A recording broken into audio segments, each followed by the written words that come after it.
I'm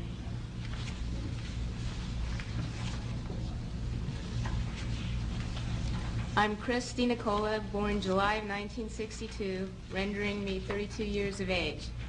I was a subject in radiation as well as mind control and drug experiments performed by a man I knew as Dr. Green. My parents were divorced around 1966, and Donald Richard Ebner, my natural father, was involved with Dr. Green in the experiments. I was a subject from 1966 to 1976. Dr. Green performed radiation experiments on me in 1970, focusing on my neck, throat, and chest, 1972 focusing on my chest and my uterus in 1975. Each time I became dizzy, nauseous, and threw up. All these experiments were performed on me in conjunction with mind control techniques and drugs in Tucson, Arizona. Dr. Green was using me mostly as a mind control subject from 1966 to 1973. His objective was to gain control of my mind and train me to be a spy assassin. The first significant memory took place at Kansas City University in 1966. Don Ebner took me there by plane when my mom was out of town. I was in what looked like a laboratory, and there seemed to be other children. I was strapped down, naked, spread eagle, on a table, on my back. Dr. Green had electrodes on my body, including my head. He used what looked like an overhead projector and repeatedly said he was burning different images into my brain while a red light flashed aimed at my forehead. In between each sequence, he used electric shock on my body and told me to go deeper and deeper, while repeating each image would go deeper into my brain, and I would do whatever he told me to do. I felt drugged because he had given me a shot before he started the procedure. When it was over, he gave me another shot. The next thing I remember, I was with my grandparents again in Tucson, Arizona. I was 4 years old.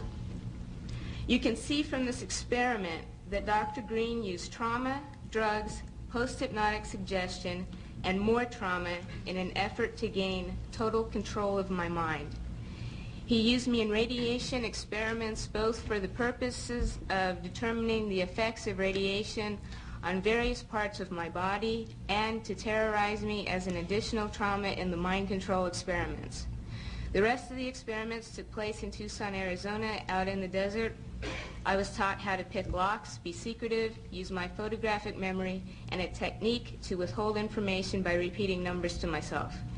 Dr. Green moved on to wanting me to kill dolls that looked like real children. I stabbed a doll with a spear once after being severely traumatized, but the next time I refused.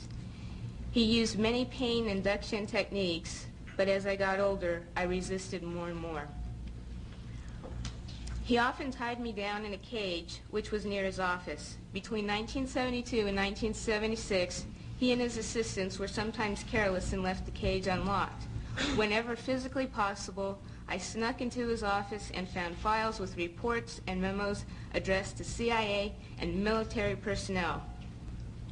Included in these files were project, subproject, subject, and experiment names with some code numbers for radiation and mind control experiments, which I have submitted in your written documentation. I was caught twice, and Dr. Green ruthlessly used electric shock, drugs, spun me on a table, put shots in my stomach, in my back, dislocated my joints, and hypnotic techniques to make me feel crazy and suicidal. Because of my rebellion and growing lack of cooperation, they gave up on me as a spy assassin. Consequently, the last 2 years, 1974 to 1976, Dr. Green used various mind control techniques to reverse the spy assassin messages to self-destruct and death messages. His purpose? He wanted me dead, and I struggled to stay alive all of my adult life. I believe it is by the grace of God that I am still alive. These horrible experiments have profoundly affected my life. I developed multiple personality disorder because Dr. Green's goal was to split my mind into as many parts as possible so he could control me totally. He failed, but I've had to endure years of constant physical, mental, and emotional pain, even to this day. I've been in therapy consistently for 12 years, and it wasn't until I found my current therapist 2.5 years ago, who had knowledge of the mind control experiments, that I've finally been able to make real progress and begin to heal.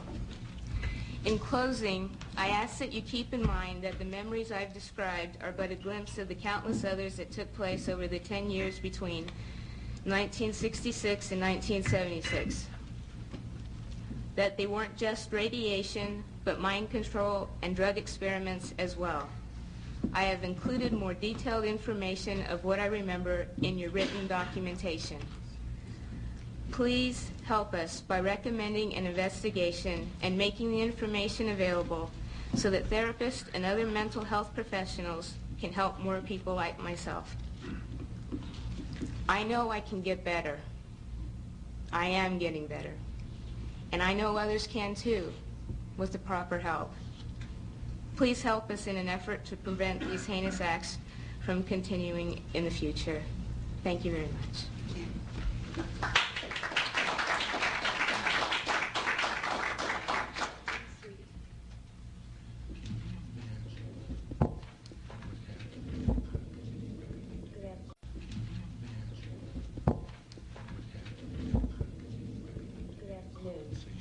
Between the years of 1957 and 1984, I became a pawn in a government scheme whose ultimate goal was mind control and to create the perfect spy, all through the use of chemicals, radiation, drugs, hypnosis, electric shock, isolation in tubs of water, sleep deprivation, brainwashing, verbal, physical, emotional, and sexual abuse. I was exploited unwittingly for nearly 3 decades of my life, and the only explanations given to me were that, quote, the end justifies the means, and, quote, I was serving my country in their bold effort to fight communism. I can only summarize my circumstances by saying they took an already abused 7-year-old child and compounded my suffering beyond belief. The saddest part is, I know for a fact that I was not alone. There were countless other children in my same situation, and there was no one to help us. Until now. I've already submitted as much information as possible, including conversations overheard of the people, agencies responsible. I'm able to report all this to you in such detail because of my photographic memory and the arrogance of the doctors, the arrogance of the people involved. They were certain they would always control my mind. Although the process of recalling these atrocities is not an easy one, nor is it without some danger to myself and my family, I feel the risk is worth taking. Dr. L. Wilson Green, who claimed to have received $50 million from the Edgewood Chemical and Radiology Laboratory as part of the TSD, or Technical Science Division of the CIA, once described to Dr. Charles Brown that, quote, children were used as subjects because they were more fun to work with and cheaper, too. They needed lower profile subjects than soldiers or government people, so only young, willing females would do. Besides, he said, I like scaring them. They in the agency think I'm a god, creating subjects and experiments for whatever deviant purposes Sid and James can think up. Sid being Dr. Sidney Gottlieb, James, Dr. James Hamilton. In 1958, I was to be tested, they told me, by some important doctors from the society, or the Human Ecology Society. And I was instructed to cooperate. I was told not to look at anyone's faces and not try hard not to ignore any names, as this was a very secret project. But I was told to be brave, and all these things would help me forget. Naturally, as most children do, I did the opposite and remembered as much as I could. Dr. John Gittinger tested me, Dr. Cameron gave me the shocks, and Dr. Green the x-rays. Then I was told by Sid Gottlieb that, quote, I was right for the big A, or meaning artichoke. By the time I left to go home, just like every time from then on, I would remember only whatever explanations Dr. Robert G. Heath at Tulane Medical University gave me for the odd bruises, needle marks, burns on my head, fingers, and even the genital soreness. I had no reason to believe otherwise. They had already begun to control my mind. The next year, I was sent to a lodge in Maryland called Deep Creek Cabins to learn how to sexually please men. I was taught how to coerce them into talking about themselves, and it was Richard Helms, who was deputy director of the CIA, Dr. Gottlieb, Captain George White, Morris Allen, who all planned on filming as many high government agency officials and heads of academic institutions and foundations as possible, so that later when the funding for mind control and radiation started to dwindle, projects would continue. I was used to entrap many unwitting men, including themselves, all with the use of a hidden camera. I was only 9 years old when this sexual humiliation began. I overheard conversations about a part of the agency called ORD, which I found out was Office of Research and Development. It was run by Dr. Green, Dr. Stephen Aldrich, Martin Orne, and Morris Allen. Once a crude remark was made by Dr. Gottlieb about a certain possible leak over New Orleans East involving a large group of retarded children who are being given massive doses of radiation. He asked, why was Wilson so worried about a few retarded kids? After all, they would be the least likely to spill the beans. Another time, I heard Dr. Martin Orne, who was the director then of the scientific office and later the head of the Institute for Experimental Research, state that, quote, in order to keep more funding coming from different sources for radiation and mind control projects, he suggested stepping up the amounts of stressors used and also the blackmail portion of the experiments. He said it needed to be done faster than to get rid of the subjects, or they were asking for us to come back later and haunt them with our remembrances. There's much more I could tell you about government-sponsored research, including project names, sub-project numbers, people involved, facilities used, tests, and other forms of pain induction. But I think I've given more than enough information to recommend further investigation of all the mind control projects, especially as they involve so much use of the radiation. I would love nothing more than to say that I dreamed all this up and need just to forget it. But that would be a tragic mistake. It would also be a lie.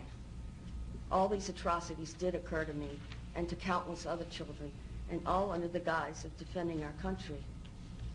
It is because of the cumulative effects of exposure to radiation, chemicals, drugs, pain, and subsequent mental and physical distress that I've been robbed of the ability to work and even to bear any children of my own. It is blatantly obvious that none of this was needed, nor should it ever have been allowed to take place at all. And the only means we have to seek out the awful truth and bring it to light is by opening whatever files remain on all the projects and through another presidential commission on mind control. I believe that every citizen of this nation has the right to know just what is fact and what is fiction. It is our greatest protection against the possibility of this ever happening again. In conclusion, I can offer you no more than what I've given you today, the truth. And I thank you for your time.